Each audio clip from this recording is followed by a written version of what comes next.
And welcome back, everybody. My name is Matthew Smith. This is Total Fitness Podcast.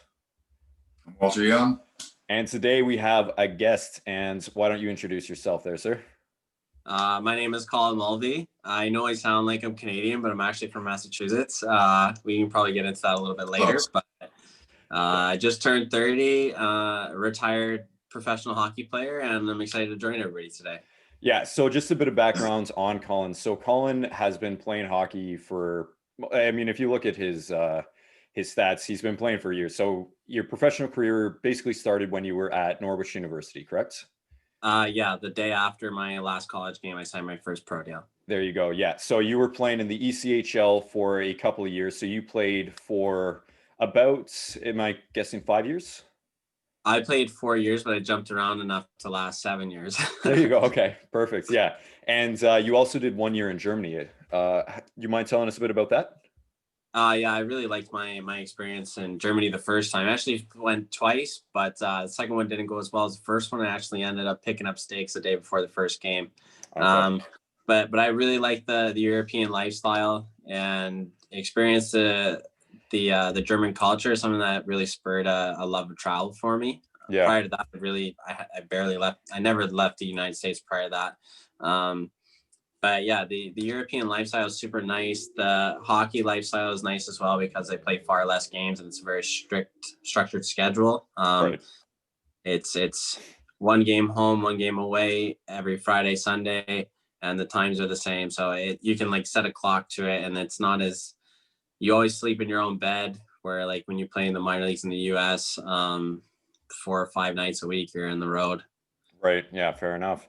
So why don't you give us a bit of a backstory on how you kind of chose hockey and like why that sort of progressed into deciding to go into the professional leagues for 7 years? So I started hockey really young. I was probably like 4 or 5 years old, and somehow I snuck on the best team in the city my second year playing, coming from the worst team in the entire city. Like I was the worst team, probably the entire United States. And somehow I snuck onto the best team in the city, and they quickly figured out that I wasn't good enough to be on that team the next year. So I got cut from it. They're like, oh, we made a mistake on the tryout roster. But so I got axed from that. I was probably like 6 years old when I got cut the first time. Right. And growing up, I was always better at baseball, but I think getting cut from hockey at a young age gave this like spur, like I'm going to prove you wrong mentality. Yeah, subconsciously. But yeah, I was always a far better baseball player than hockey. But I just didn't have the passion for it growing up, and I stuck with it. Played all the way through high school, ended up playing college, and had a really successful final year in college. And that opened the door to get some contacts, because almost like any other profession, it's all about who you know at a certain point. Exactly. And those contacts are who allowed me to get my foot in the professional game. Yeah, for sure.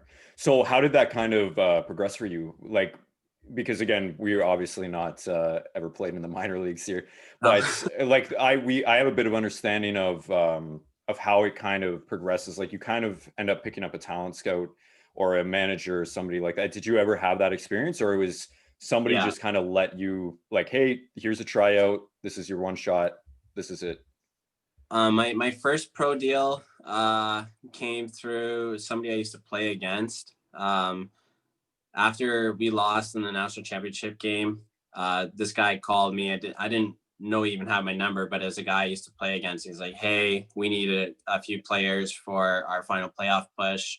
I saw you had a great season this year, and you're like somebody who's been on our radar. So would you be into joining us in Dallas, Texas for the next 2 months on the playoffs? I'm like, let's see, live in Vermont in the middle of winter and go to school, or go hang out at the pool in Dallas, Texas to play hockey. It's pretty easy. It's a bit of a no-brainer, right? Yeah. So I did that. But the following year, that summer, going into my first true professional season, I had an agent, like you said, and I quickly learned that agents are scumbags, because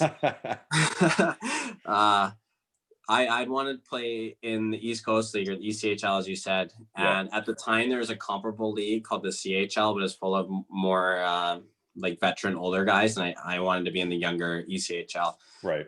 And my agent calls me and I'm like, hey, have you got anything in the ECHL? And he's like, no, I just talked to South Carolina, and the coach was pretty adamant. He doesn't want anybody from Division 3 to play on his team.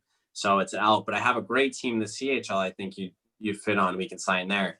Within 5 minutes, I call a friend from school and he goes, where are you going next year? I'm like, I think we're going to the ECHL. He goes, oh, I think I'm going to Charleston. I just talked to the coach and he signed me. And I'm like, that scumbag agent just told me he doesn't want anybody from Division 3. They're my own school. Yeah, there you go. So I fired my agent after that, and I ended up becoming pretty good friends with this ex-NHLer named Mike Greer, who played over 1,000 games. And he is the one who reached out to the Pittsburgh organization for me and got me a deal with them. Right. Awesome, man. So in terms of actually, because obviously when you're fresh face and you're basically trying to fight for your spot on the team, because you played right wing, correct? Yes. Good. Was that always right wing? Yeah, because they didn't think I was responsible enough to play center. I cheated a little bit. Yeah, fair. Yeah, I was always put on left wing, so I get that.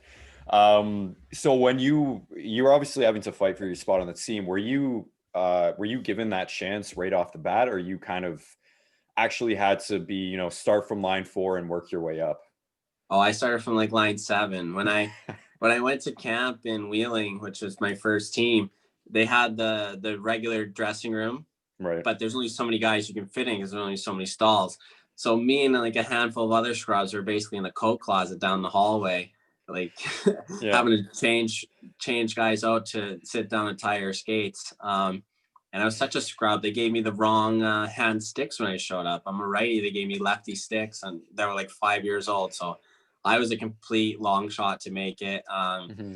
And the first game in the scrimmage, I played really well, and I ended up getting like the newspaper wrote an article about me, which was pretty surprising. They're like, Wheeling's got talent with Mulvey or something. I don't know exactly, but I was lucky to have that first impact, because if you don't have a good first showing, you're done with. But luckily I had a good first showing and made my way onto the roster before the season started. Awesome, man. Yeah.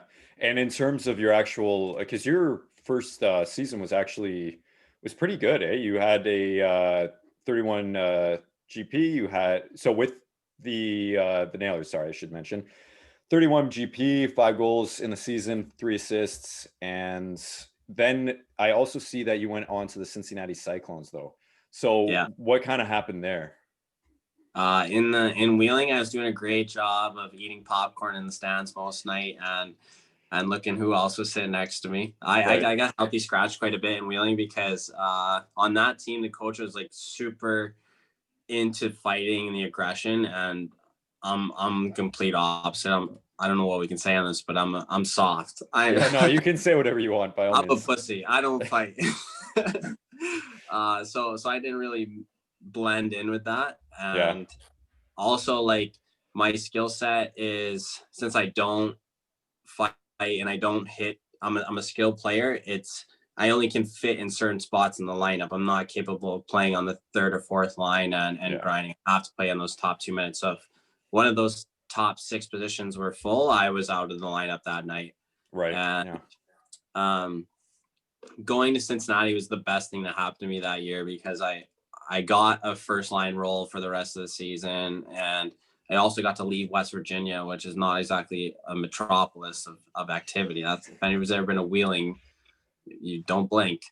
I haven't been to Wheeling, but just in Virginia compared to where we're from, it's a bit of a it's depressing. Green space. That's the best way without insulting people from Virginia.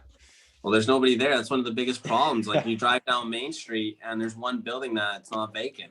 Yeah, exactly. So Cincinnati, when did you end up moving? Like mid-season, you got traded, or you decided? It was like final 2 weeks of the season. Right. We had played against Cincinnati, and it was kind of a crazy game.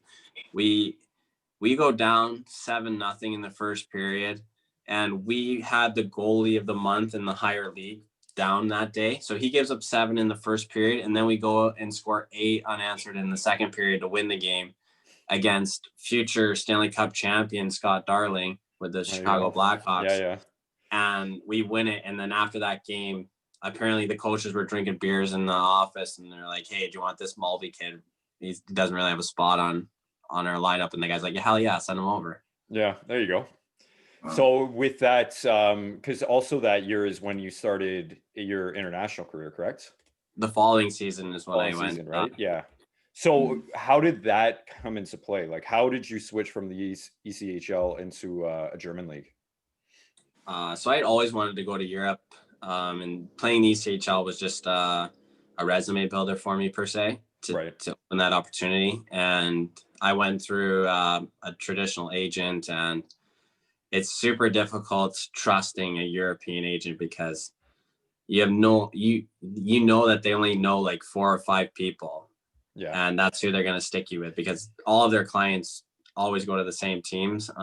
That's something I didn't know until later on in the fact, but that's how I went into a traditional agent. Mm-hmm. So, and then when you ended up with the actual German league, what was because they were called the Erding Gladiators, by the way.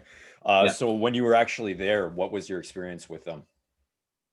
It was pretty good, especially in the European leagues. You're limited on how many non-national players you can have, or imports as you call them. Sure. So you're brought in as a superstar. So they give you every opportunity to play and to perform, and you're put on like a pedestal, which kind of sucks in some parts because you don't want to be seen as like a diva or prima donna compared to the rest of the team. But it's awesome when you get to kind of call your own line, like, "Hey, I'm going out on this power play," and nobody. Yeah, for sure. Yeah, no, that's awesome. And then because you did mention you were there for 2 seasons, and the second season didn't really work out, correct? Yeah, so I signed following my year in Charleston. So following my first year in Germany, sorry, it's a little bit convoluted. My friend and I signed a 2-year deal with another team. And like 2 or 3 days, sorry, the siren's going on. Oh, good. 2 or 3 days before we were scheduled to ship out, I got a call from the general manager. Like, "Hey, the coach you signed with just quit, and we got another guy in, but he doesn't speak a word of English, and he doesn't want to learn, and he doesn't like English people. So you can still come, but he'll probably hate you." And I'm like, "Well, that doesn't sound like a fun 2 years." Yeah. So I gassed that opportunity, and that's why I went back to the ECHL. It's the only reason why. For sure. And then following that year in Charleston, South Carolina, I got sold another web of lies from an agent and went to a team in Germany. They told me I was going to live in this like beautiful lake house, drive a like Mercedes or an Audi, like really nice car, be with another English North American, was the other import, and be on one like the best teams in the league in a beautiful arena. I show up, the rink just has a roof, no walls. The dressing room's like 5 feet tall. The bathroom's in the visiting team's locker room. So if you had to like go to the bathroom or take a shower, you got to do it with the other team. I'm living in some creepy old man's basement. I'm driving a smart car. It's just like such a terrible experience. Yeah. And the day before our first game, the coach calls me. He's like, "Hey, Colin, the ice in the rink melted because it's hot outside. So we're just going to go to spinning class. We're not skating today." And I'm like, Jeez. I hang up the phone and I'm like, "I can't do it. I'm leaving. Yeah. So I broke into the rink that night and stole my gear and kind of had to flee Germany because the coaches and when I switched my plane ticket to fly out the next day, it set up a red flag. They must have got a notification. And they're like, "If you're trying to leave, we're going to sue you. We're going to like cancel your plane ticket and turn your passport off." So I had to like flee through Zurich, Switzerland. Jeez. Well, that's a bit of a story. I was not expecting that. That's Yeah. Yeah. So at that point, then it was back to you did a few games with South Carolina, and then you went back to the Cincinnati Cyclones, correct? Yeah, because I got this year prior, I got traded back to Cincinnati. They just love trading me to Cincinnati. I'm not quite sure why, but they love trading me there. And I had a good like finishing season with Cincinnati that year. So they had franchise tagged me for the following season. So they held my rights in North America completely. Yeah. And when I fled the German team, they held my rights in Europe. So the only place in the planet I could still play was Cincinnati. So I went back to Cincinnati. There you go. And then, of course, you finish off your professional career, with the Comets. So what was kind of like, was it you that decided this is it? Like this was the last team you were playing for, and kind of what was Yeah. your mindset going from, you've been bouncing around different leagues, you've been bouncing around in Germany. What was kind of like, this is it, Fort Wayne is where I'm finishing my career It gets way more bouncy finishing up this one. at? so so when I came back to Cincinnati, the coach was pissed that I left in the first place to go to Germany. So I had left as like the first line player, first power play, like go-to guy. And I Right. came back in the same role I started with in Wheeling as the rafter dog and and dividing the forwards from the defenseman on the bench, the grocery stick. There you go. So I didn't play a whole lot. And then in the month of January, the coach finally slips me back in my old role. And I lead the team in scoring that month just to kind of build up my trade value. Right. And once he did that, he traded me to the worst team in the league as a final, like, too sad. So I get the call from the worst team in the league, and I didn't get a good vibe from the coach. So it's like, hey, I don't really feel like playing and getting my teeth kicked in for the next 2 months. So if you want to trade me to another team and get something for it, it's probably your best option at the moment. Mm-hmm. So he ends up flipping me that day to a team in Boise, Idaho. So I start to trek out to Idaho. I'm about 10 hours into that drive. Idaho calls me and he goes, hey, we just traded for you this morning in order to trade you again tonight to Fort Wayne, Indiana. So I don't know where you are, but you should probably turn around and go back to Fort Wayne. And on that drive to Fort Wayne, I had 20 hours to think, and I'm like, yep, this is it for me. Yeah.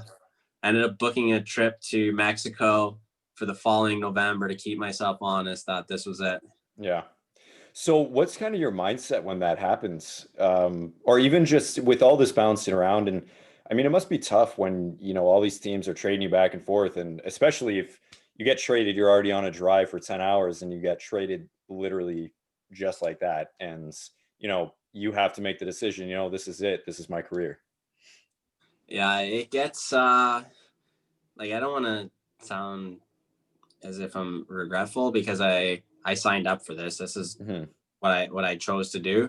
But at a certain point, the lack of consistency and the feeling of it, you're just a number because you are just a number, started to weigh on me. And I felt that if I had no real value to anybody. And it's kind of depressing when you're a stroke of a pen away from just being forgotten about. Yeah, no, for sure. Understandable. When that's going through your mind, like what was it like during that time? Because obviously you've moved on and it's been almost 3-4 years since you've been playing. Was it really tough for the first year or two to actually get out of that mindset? Or is it still kind of, like you said, you're not regretful, but does it weigh down on you a little bit that was, you gave so much time to something that maybe you wanted to do something else with it, or this is what you wanted to do and you're glad you did it?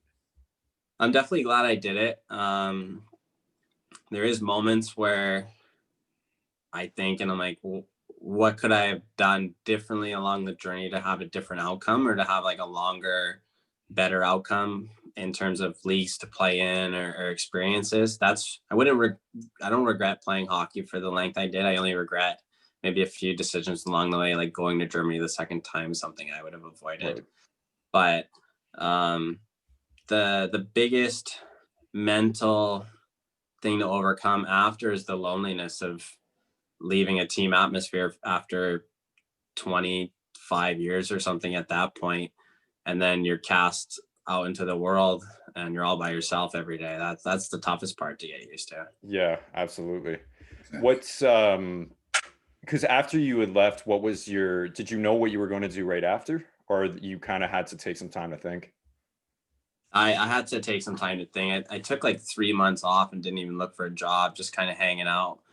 And when I went to school, I got a job as a civil engineer. It's not something that I ever enjoyed, but it's like the only thing I'm skilled enough to do at 27 when I left hockey. It's like, what do you do? So I had to lean back on my engineering degree. Right. And in order to like fill my time and make a little more money, I started flipping houses at night, and those long hours after 2.5 years of drywalling and everything by myself, that started to wear on me, which is another reason why I'm still kind of finding my way in the world outside of hockey, but it takes a while to try to find an identity outside of hockey. Yeah, absolutely. Like if anybody would be listening, what's one piece of advice if there's any up and comers or anybody who's in a similar position to you, what would you actually say to them? In terms of like someone who's retired or someone going into the sport? Somebody either going in or retiring, because you've obviously you're still in a position where you had the experience, but you're also dealing with the outcome. So, Yeah. but you've been out for almost 4 years now, so obviously you've had a little bit more time than somebody just getting out. So, what would you have to say? I would say if someone who is in it and going through it is to build your network of people and your personal brand. I know that's cliche, but to build that as big as possible, because it is such a networking game at the end of it. And it's very rare in the world that you can have such a immediate and close bond with so many people, that there's so many doors. And especially because hockey is such an affluent game traditionally, that the game ends for everybody, but it doesn't have to if you make the right connections within it. Like there's so many parents and cousins and other things that have all these opportunities, as if you just open your mouth and talked in the locker room and got to know people. And then afterwards, I would say the biggest thing that's helped me is just being like a little bit more humble and open to ideas and different things, and say yes to more things in the world. It's crazy how a few yeses can completely alter your path in life, and something that might seem small and you don't want to do it, like working out every day, might seem stupid, but if you just continue to say yes and do the little things, eventually things do start to happen. And I'm a big believer of power of positive thinking as of recently. Yeah, no, that's amazing, Walter. I mean, you could definitely get into that topic, right?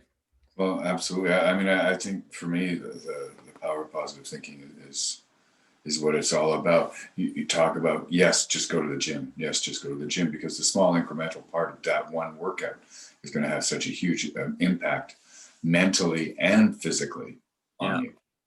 The question I want to ask you is, though, that now, do you, well, two, you still have contact with a bunch of the guys, I'm sure. I do. And they've helped me immensely, especially in my latest endeavors. And it's amazing how that bond is still there, and people go out of the way to reach out and help me. And I try to do the same for people. But if you can grow that bond even stronger, as strong as you can, it's amazing what opportunities can come 5, 10, 15 years down the road, just because you took the time to really get to know somebody. Well, that's it. I mean, it's a reciprocal thing. You give, you get, and it works out for everybody. And the other question I would want to ask is about your business now. Do you find, because you miss a team, are you building your team? That's what I'm trying to do. Yeah. That's one of the biggest reasons why I've transitioned out of the house flipping game into an apparel business, is because I feel like I'd be able to generate a better team atmosphere, and to have someplace that I can look forward to doing and get back that jovial, fun atmosphere that I miss so much. Yeah. Speaking of that apparel business, so it is called Vora Style, correct? It's just Vora Style sorry. website. Yeah. Yeah. So Vora Style is the website. We'll put that in there and keep it in the description below for everybody to go check out. But with Vora, it's a men's fashion house, and the main focus currently is underwear, correct? Yes, that's their first product. It's the first product, right? So is there any means for expansion, or you basically just want to keep it with just more men's lingerie, or I guess if you could call it that? We're not that fancy. Yeah. Or is there obviously, like you're saying, you want to grow the business, you want to grow the team. So like, what are the plans? And before even that, how did this all kind of start? How did it become going from a NH or a ECHL player to a house flipper and civil engineer to now this is what you're doing? Yeah. So it seems a bit strange, but I think I can answer pretty good. playing hockey, you grow a certain physique, and if anybody's ever met a hockey player, they know they have a thing called a hockey butt. Yes. And I'm definitely a victim of that. So I have a pretty big butt and a really small waist, and nothing off the rack fits me, especially pants. So I started, instead of going to the tailor with all my stuff, I'm like, screw it, I'll buy my own sewing machine and do it myself. So that was about a few years ago now. And I tailor every pair of pants I own, and I'm pretty meticulous about them. And one day I was sitting at my sewing machine about 1.5 years ago now, and I was like, my pants look great, but my shirts look terrible because like I have a pretty wide set shoulders and a really narrow waist. And most shirts are square cut from your armpits to your waist, but that's not how an athletically built man isn't square from his armpits to his waist. So there's only 2 options: is you have a blousey shirt or you have a skin tight one and you're an asshole. And I'm like, there has to be. We've been in both of those situations. What are you calling me? Yeah. And there has to be a better alternative to that. And I started thinking, and I came up with a really awesome design for an athletically shaped men's casual shirt, because I think there's amazing stuff in the fitness world and in the suit world. There's amazing products, but the casual, everyday, like going to dinner, going to the grocery store, things like that, there's a huge market scope there. Yeah, absolutely. So I had an idea for that, and I ended up linking up with a factory in Bogota, Colombia. And on my way down to Bogota to talk with him about these shirts and get more prototypes and stuff, I'm sitting in the terminal, and there's this amazing woman sitting across from me, and she catches eyes with me when I'm adjusting myself. We'll leave it at that. And it was so embarrassing. It was so embarrassing. And I'm like, oh my God, I blew it. I can't ever do this again. So when I go talk to the factory tomorrow, we're going to have to talk to them about some better underwear, some adjustment-free underwear. And while I was down there, I really didn't care for any of the fabrics that they had for the shirt. It was all too athletic, in my opinion. It wasn't as luxurious as in a premium product that I was looking for the shirts, but the underwear lined up a little bit better. So that's what we went moving forward with. Right. Awesome, man. Yeah. So I'm not sure if you know, but I actually have a fashion design background as well.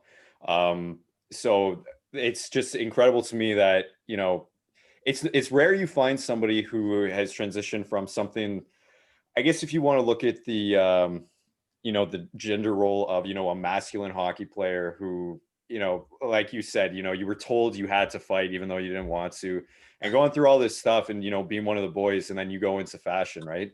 And I kind of had the same experience. You know, people look at me, I'm up on stage doing bodybuilding. And then, you know, they look at me and I'm like, yeah, I also did fashion design. And it's just interesting to find that there's so many people out there with, you know, passions for stuff like this. So it's incredible that you're doing this. So, yeah. Sorry, continue. Yeah. No, you can go. Well, I was just going to ask, so now with Vora, so you've been around for, you said about a year and a half now? That's when the idea started. The idea came, right. The actual launch was when?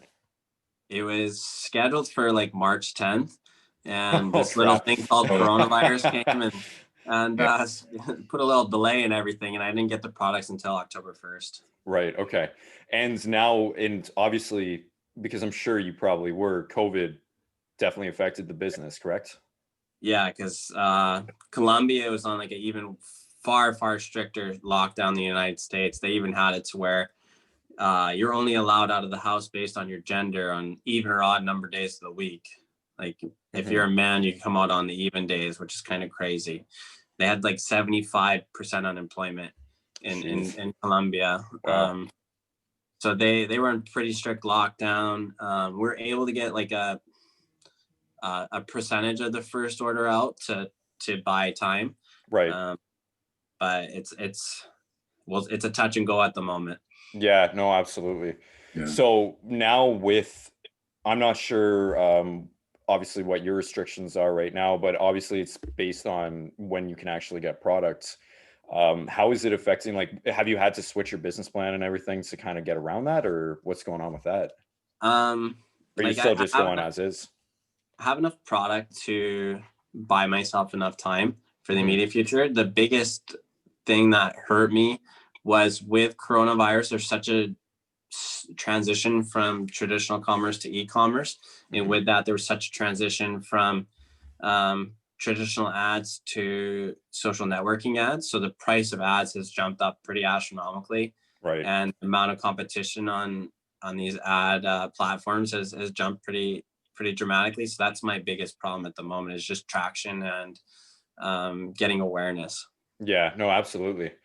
Absolutely. So, I mean, Walter, I know you had a few questions in regards to, now that we know who you are, obviously, and everybody knows who you are, we obviously added just a few questions because, as most of our listeners know, and if they don't, this is probably the first time they're listening, we are mainly about overall fitness. So total fitness in terms of mental health, physical health, and spiritual, if, you know, that's something that you're into. But again, like with where you're at now, obviously still, because it is again a product for hockey players, it is a product for a fitness lifestyle.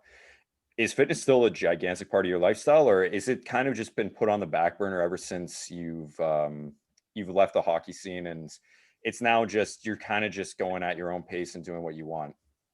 No, it's still more prevalent now than ever, almost. I've left all of like sports. I haven't watched a sport or participated in a sport at all since I quit hockey.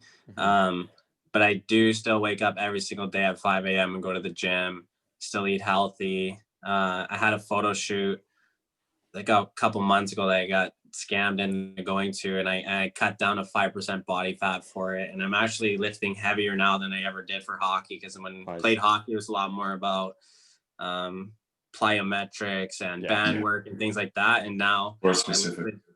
Now I lift with two ex-NFL linemen, these two 6'4" mammoths, and we just lift heavy. That must feel great, eh?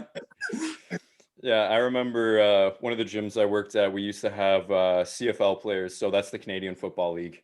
Yeah. Not even close to as big as the NFL, but these guys were still, 6'3", and, a warm-up bench press for these guys was 400 pounds. So yeah, it's like definitely. The one guy I was with, he's like a freak. He has no neck. He's just a mammoth. And we were doing squats, and it was like 425, and he did 25 reps at it without taking a breath. I'm like, holy. Yeah, they're built different, aren't they? Yeah, that's a man. I'm not that. Yeah, awesome, man. In terms of, again, I kind of want to track back just to the mental health side of things, in terms of, like, you did mention you were a little depressed and everything like that. What was it actually like during the whole career? Because I've known in Canada there was a huge scandal recently, as of last year, where there was a lot of ex hockey players, minor league hockey players, that came out and they said the mental aspect of the game was just brutal, and a lot had attempted suicide, a lot were very depressed and very anxious, and they just hated the whole atmosphere of what was required of them. And is it similar with the ECHL, or what was your experience kind of in that sense? It's by far the most stressful job I'll ever have in my life, and it's complete highs and complete lows, minute by minute. It's unraveled, because especially in ECHL, there's so much roster movement compared to almost any other league that you're never safe. You think, like, I remember one day I showed up and I was on the first line, first power play in morning skate, and I show up to the game and I see a few hockey bags in the hallway. I don't think anything of it. I'm getting dressed 5 minutes before warm-ups come in. The coach is like, hey, Colin, you're not playing tonight because this guy came down from Pittsburgh. So I had to get completely undressed, and I sat in the stands, and it's just such a demoralizing moment. And like one day you score a huge goal and everybody loves you, and the next day you give up one, and you're a piece of garbage that nobody wants to be around, and the coach doesn't even want to look at you. And just that inconsistency and unknowing. Every day you walk into the rink and you're like, what color jersey is going to be sitting in my stall for practice today? Am I playing tomorrow? Yeah, absolutely. Yeah, no, it's definitely a tough job. And I mean, I've had experience with fashion, so I want to ask this: with now what you're doing, because it's on your own, I mean, fashion's a brutal, cutthroat industry, and I'm sure you've probably started to like, you already know that, right? Yeah. So is this kind of like taking back a bit of that control and that power? Because now it's completely up to you. It's not based on anybody else. This is all on you, right? Is that Yeah. sort of why like you decided this is why I want to start my own? Or did it really just come from, you know, you just wanted to do it? It's partially, it's part of both. I have quickly realized since leaving hockey that I'm not built to be an employee. I just I don't have the drive or like the desire to make other people's dreams come true for Yeah. them on my own back. So I'd rather make my own dream come true. Yeah.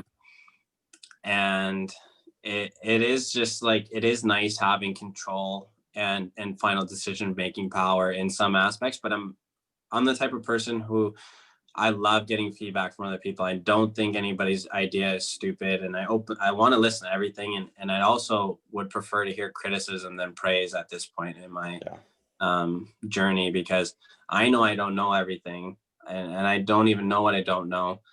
But if someone out there is like, hey, think of this, like, it's something I might use, I might not, but at least it's something that I can learn and grow and research and develop. Yeah. Well, I think that's honestly one of the best mindsets out there. And it's really refreshing to hear that, because I've dealt with, and I mean, Walter, you can tell your stories too after. I mean, in our industry too, we're personal trainers currently. You know, so with personal training, just for this aspect of it, it's a lot of fresh face or people that have been around for a while. You're either fresh face and you come in with a lot of cockiness. And I'm sure you can kind of equate that to, you know, your fresh faced, hotshot diva coming into Germany or something like that, right? Or you get your veterans that have been around for a while that think they know everything. And it really comes down to if you're the smartest guy in the room, you're in the wrong room, right? Exactly. And kind of like if any girl wanted to date me, I have to question her judgment, and I probably shouldn't date her.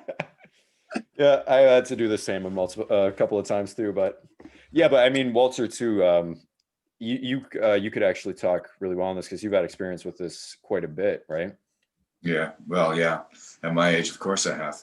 But I think I just want to point out or ask the negativity that you experienced in the hockey. Has it been something that you now draw on to give you strength to be able to do on your own? Yeah, it's, you know? I'm like oddly motivated and driven, and it almost comes down to guilt at a certain point. Like I've been given this physical blessing and like mental blessing and all this other things, and people who have like shot me down or slighted me. It's almost like I'm going to prove you wrong, because I'm going to take these skills that I do have that you don't believe I have, and make them prevalent and make them aware. Yeah. But at the same time, you talk about humility, and I can see the humility in the way that you want to listen to other people's advice and still take criticism and that sort of thing. So it's not just a cockiness that's going like, fuck you, I'm going to do this. No, it's definitely not. It's more so, and that's for a few selected people. There's not too many people that I want to shove it down their throat. Yeah, that's for very few individuals. But I'm very humble when it comes to like my opportunities in life and what I've been given by others, and I am only in the position I am in any capacity of life because of what others have done for me or what others have taught me and given me the ability to do. Oh, that's awesome, man.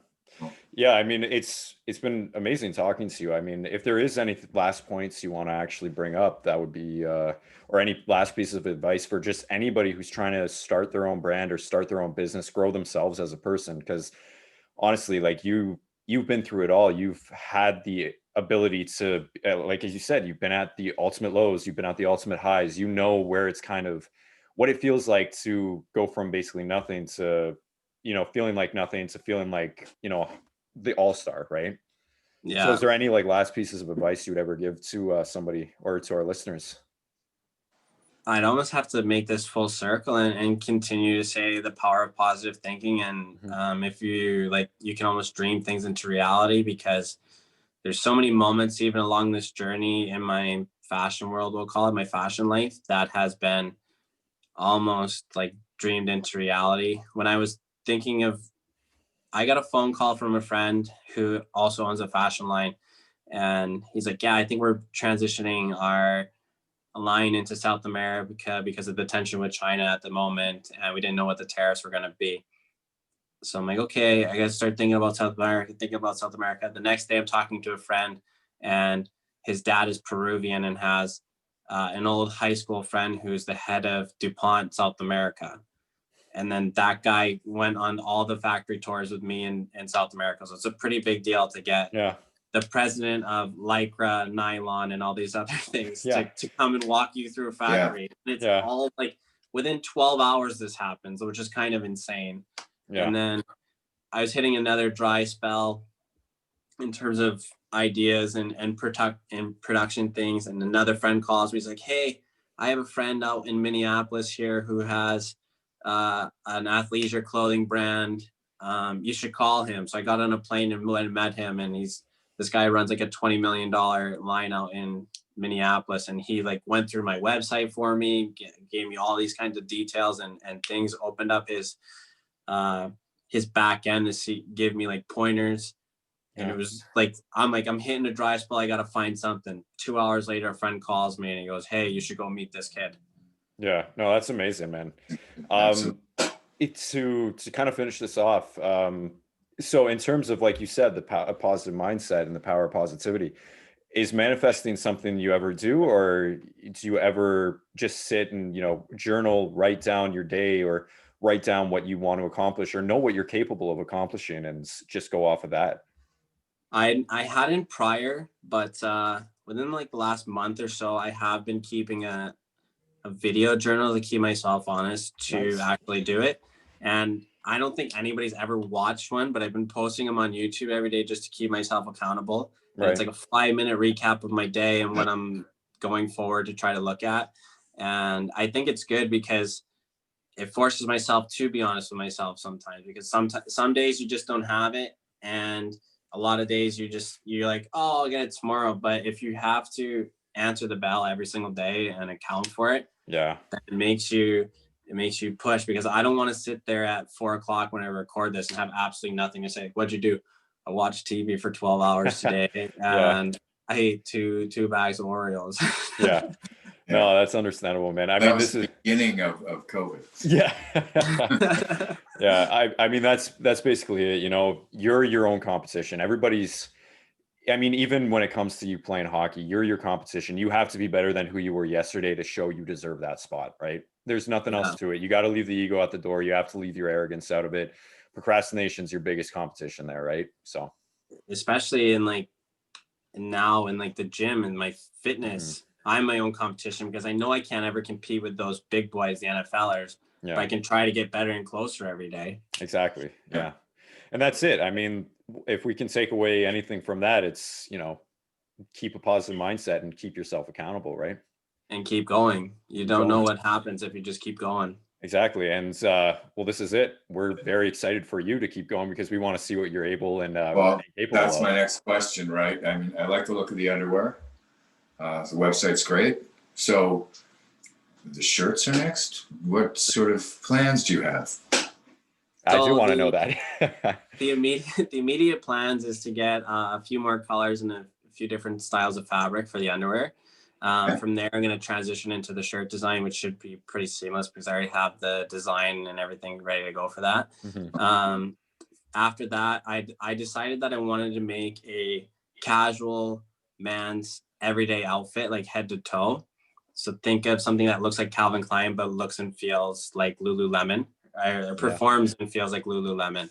I want to do underwear to shirts to socks and finish with jeans, because I think those are the most complex to get right for an athletically built man. Yeah, absolutely, man. That's amazing. Forward to being able to fit. Yeah. That's always been an issue with me, is the skinny waist and the big thighs and big butts. So that's amazing. Hopefully those come out sooner than later. Me too. That means I'm doing something right if I can get there. Yeah, absolutely, man. Well, thank you again. So again, everybody, I want some advice from you guys. You're personal trainers. I can't come on here and just take. I gotta All right, ask away, man. Ask away. So what would you be like? I'll tell you my diet. My personal diet is probably the simplest diet on the planet, and it's called don't walk down the aisles. So when I go to the grocery store, I just walk around the outside. I never walk down the aisles because that's where all the junk is. Is there anything in particular I should be looking for to increase in my diet? Well, Walter, you're dieting right now. Why don't you give a hint on Well, that? I mean, honestly, I have taken clients to the grocery store and taught them exactly what you just said. Yeah. Except for things like canned chickpeas and stuff like that that can be used to augment protein, or if I have a vegan client that has that issue that we have to deal with. But yeah, it's better to stay inside. Yeah, but honestly, without knowing exactly what it is you're eating, just it's hard to say. Your protein, your macros are in good shape. Yeah. And I mean, this is it. Like you've told us you're trying to get stronger, and we always tell people this. It's if you're trying to get stronger and you're trying to keep the lean physique, it comes down to just keeping your protein about a gram per pound of body weight, and just fill in whatever your caloric maintenance is for the rest of the day. You want to be filling that in with complex carbs, and then again, because we're men don't need a lot of fat. 30 to 40 to even 50 grams is okay, depending on how your body processes it. But like for what you're trying to do and it's what it seems like you're trying to accomplish, it's basically you could do quite a bit and you could get a lot stronger with just a cleaner diet in terms of, like you're saying, keep it on the outsides of the grocery stores in terms of just eating at a maintenance or slightly above a maintenance. Because you're a pretty active guy. You want to be eating a little bit more than the average person, obviously. Oh yeah, I eat more than average person. And the other thing is too. Sorry, no, it's just the a lot of people underestimate digestion. You may think you might actually digest red meat really well, but there could be some issues going on there. So as well, look at sort of probiotics or sauerkrauts or something like that. That will definitely help as well in terms of performance. And you know, exactly. If you notice you're sleeping, a lot of Greek yogurt. Okay, perfect. Yeah. So that's good. Like if you ever notice your sleep wasn't that great or your recovery isn't great, but you're eating adequate protein, it could be because of the probiotics and digestion issues. So yeah, no, I mean that's pretty much it, man. It's just the consistency of it all and just keep going and doing what you're doing, right? I mean, if you've gotten yourself down to 5%, you know what is necessary to do that. But I think one of the major problems I have with clients is, well, carbs are bad, right? So don't eat the carbs. And then to convince them that they need those to have energy to fuel the workout and that sort of thing. But you sound like I'm preaching to the choir here. Well, you never know. Maybe you guys have some fun little tidbit. I love the little loopholes and the little nuances that make a big difference. No, I mean that's pretty much it in terms of you know what you're doing, right? In terms of staying to the outside of the grocery store. Just keep doing that. That's pretty much it. Stay away from the 2 bags of Oreos. I mean, if you have 2 bags of Oreos, if you have a real problem with portion, then do the pre-prep where you weigh everything and it's all set up in your frozen Tupperwares. If you have that's what I have to go to the grocery store every day because I can't have a fridge full or I'll eat the fridge full. Every day. That's why it has to be thawed and it takes too long.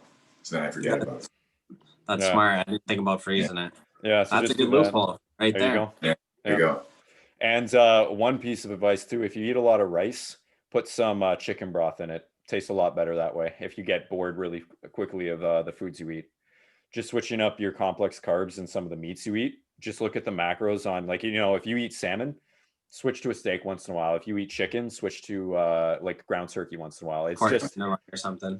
Yeah, it's just, I mean, a lot of people get bored super easily. So it's just, you know, it's something like that just to kind of get yourself into a better position so you can be successful. I've been putting this like light teriyaki glaze on my chicken and stuff lately just because it's been too dry. After eating down to 5% and just like straight dried chicken, no sodium, nothing for 3 weeks, I was like, I gotta get something. You gotta get something in. I'll tell you, my spice rack is my best friend because I can put 5 chicken breasts on a thing to go in the oven, and this one gets this, and this one gets this, and this one gets this, and that way I've got some kind of flavor going on. 5 different meals. Yeah. Mrs. Dash is great if you have it there.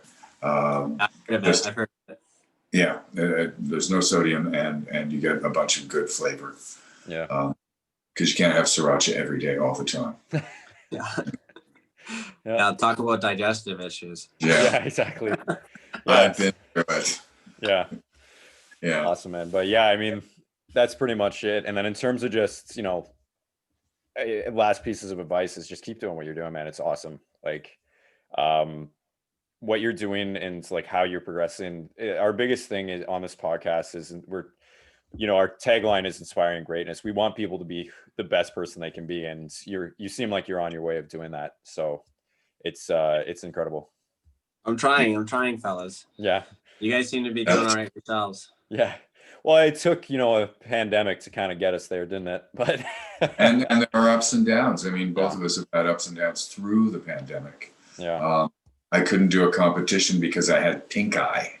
Yeah. And oh my God. It's a symptom in Canada. It's a symptom of COVID, right? So he had to sit it out. Yeah. Yeah. In the beginning, it was one of the symptoms that you could get, not pink eye, conjunctivitis. But pink eye looks like conjunctivitis. So I got it. I'm like, I'm screwed. It's done. I think one of the craziest things that happened with the coronavirus was the first thing they closed was health and fitness centers when we're in a health pandemic. I thought that just didn't make sense to me. One of the best ways to fight it naturally is to live a healthy lifestyle. So what should we do? Listen, let's cancel healthy lifestyles. The thing that got me, I'm in recovery, right? So I go to a church basement on a regular basis, and they closed those meetings, but they kept all the alcohol purchasing and here cannabis purchasing. Cannabis, fine, essential businesses. Yeah, and I mean, this is the thing. We're in our third gym lockdown right now. Gyms have been closed down a third time. It's for another 28 days. I think these restrictions are for. We're lucky because again, I have a gym in my house. Walter has, equipment and everything, but he has equipment. But I mean, the studies have shown that keeping an active and healthy lifestyle is very key right now. Having vitamin D. So many people, 80% in Canada of people that got COVID were vitamin D deficient, right? And what's the best way of being healthier and getting vitamin D is being out in the sun, getting fresh air, right? Yeah. You're telling people to work from home. You're telling people, hey guys, there's a national health pandemic. So be sedentary. Yeah, be sedentary and go eat. And that's exactly it. Our government was saying, sit at home and watch TV and save a life. But at the same time, you're like, I'm listening to that and I'm like, okay, but they're killing themselves slowly. Yes. Right. So I think I started running. I had to get outside. I started running too, and I hate running. Yeah. I was running 10 miles a day, and I hate it. Yeah. I was doing so many push-ups, I had bleeding on my toes. Holy, yeah, man, it was brutal, and I mean, it's still. And this is the problem. A lot of gym owners and gym and fitness experts are basically, we're just fighting to say, like, guys, open your eyes. This is something that needs to get fixed. And there are an unfortunate number of closures happening, like permanent closures. Yeah. Because of the economics. Absolutely. Yeah. How do you pay for 1,000 square feet or 2,000 square feet in downtown Toronto? Yeah. It's like the gym I was working at before, they pay about $25,000 a month in rent. Now the restrictions for that gym is they're allowed 10 people in at a time, and that includes staff. Yeah. So they're not even opening, right? Because it's not worth it. You lose money opening. Yeah. You're losing money on keeping the lights on. And stuff too. Exactly. I don't understand it. Yeah. I think it's causing more economic and mental injuries to the youth and healthy population than it is that it's going to hurt. I think the coronavirus for the majority of us is an unfortunate week of flu symptoms. I'm not an expert by any means, but from what I hear, it should, if I'm allergic to peanut butter, I shouldn't accept the whole world to stop eating peanut butter for the next 28 days. Maybe I shouldn't eat it. So if I'm prone to coronavirus, maybe I should take my own personal responsibility and stay away from it. Yeah. I don't think this is it. I honestly don't care about wearing a mask. I'll wear a mask, but just keep the gym open because, in my position, the gym saved my life multiple times. Walter has been in the same position. I have many friends that when the gym shut down, they went unfortunately back to their old addictions and not the new addiction, which was the healthy one, right? And it really got to me at first. I've been very fortunate to have a gym the whole time, but yeah, man, it is unfortunate. And I think now at the start I was okay. I was pissed off that we had to do it, but I understood it. I knew why we had to do it. We didn't know what was going on. There's total fear at the beginning from people. Exactly. And we know what's going on now. And the way I'm looking at it, I don't want to talk for everybody, but just the way I look at it, it's very illogical the way that things have been restricted and shut down. And it seems almost as if they're just punishing certain people and they're just pulling things out of their ass just to keep the numbers especially are arbitrary. I mean, 28 I can understand bars. I can understand. I understand that, yeah, but know about strip clubs. I can understand, but I think a gym can be run properly, and we've proven it at the one that I work at. Yeah. I found it really funny. I found it really funny when the strip clubs in Toronto opened up before the gyms did, and you could walk into the strip club, they'd be wearing a mask, but nothing else. Yeah. But you couldn't walk into a gym where, this girl's giving you a lap dance, because that was going on. It wasn't necessarily allowed, but it was going on, obviously, right? It's a strip club. What do you expect? But yeah, and they wouldn't even open gyms at that point. And I think that says something for the misinformation and uneducated, I guess you could say, government officials that have kind of been reviewing everything. And I think we need to get a little bit more people educated on the topics of, look, this is affecting more people than it just, gym rats that really want to go work out because, they have a bodybuilding competition coming up, right? This is a mental health thing. This is an actual physical fitness. This is an internal, making sure your heart's healthy, making sure your livers and kidneys are running functionally. You don't have diabetes. Well, congratulations. All that sugar you just ate for the past 9 months, now you do. So yeah, for me, the gym gave me so much confidence in my life. Like, I remember I made this hockey team my freshman year. I made the varsity hockey team, and I was 5'2", 110 pounds. It was pathetically small compared to everybody. So I started going to the gym, and I couldn't afford a trainer like you guys or anything. So my mom literally would just drop me off. I would just follow around the biggest dude in the gym and just do what he did. Yeah. And probably creep the shit out of him every day. But like, that's how I learned what to do. And throughout like my 4 years, I grew into a man and like had a physique, and you just get this internal confidence I never would have had if I was still this scrawny milk body. Yeah. And I think the beauty of that too is that it builds more than just arrogance. A lot of people look at a physique like yours or like Walter or I, and they look at it and they say arrogance or genetics or, steroids, whatever it is. And it's like, no, this was hard work. This was years of consistent action, and it builds something greater than just a body. It builds your mindset. And it turns you into being able to overcome all these adversities in terms of, you ended up having a pandemic and your business was like, you didn't know what was going on, or you got traded and bounced around to a bunch of teams, and all of a sudden you have to make the decision. Yeah, you know what, this is it.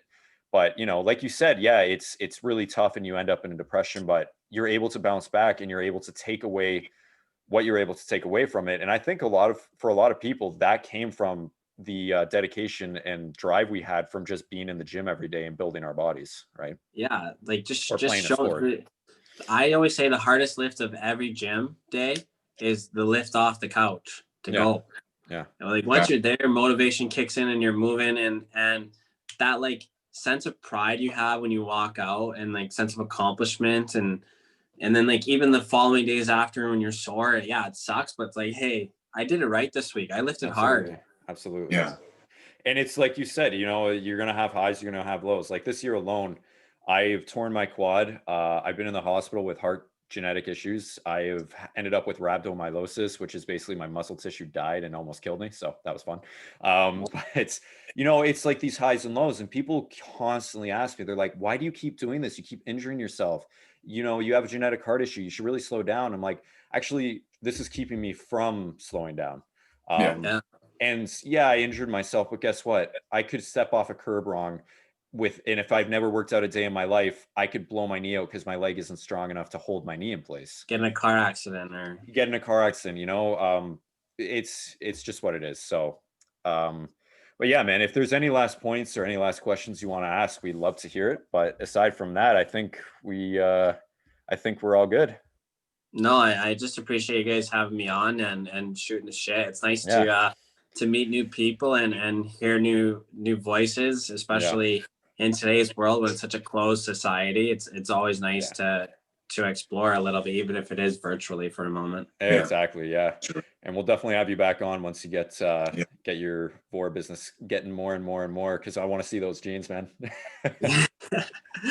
the too. I got whole thing. a lot of good ideas. I don't want to Yeah. ever just be a label. I want to be like actual differentiations in the product to make it better. So like on my underwear, you might on the bottom of the underwear, I have a different weighted fabric than the rest of the garment, and that higher weight is because Just we want stop more. the creep. Yeah, it stops the creep. Yeah. But there's more elasticity built That's- into the bottom 2 inches than the rest of the garment, so they lock in place and they don't move. That's so you can amazing. slip into your skinny jeans or go to a workout and you don't have to pull them down ever. Yeah. No, that's amazing, man.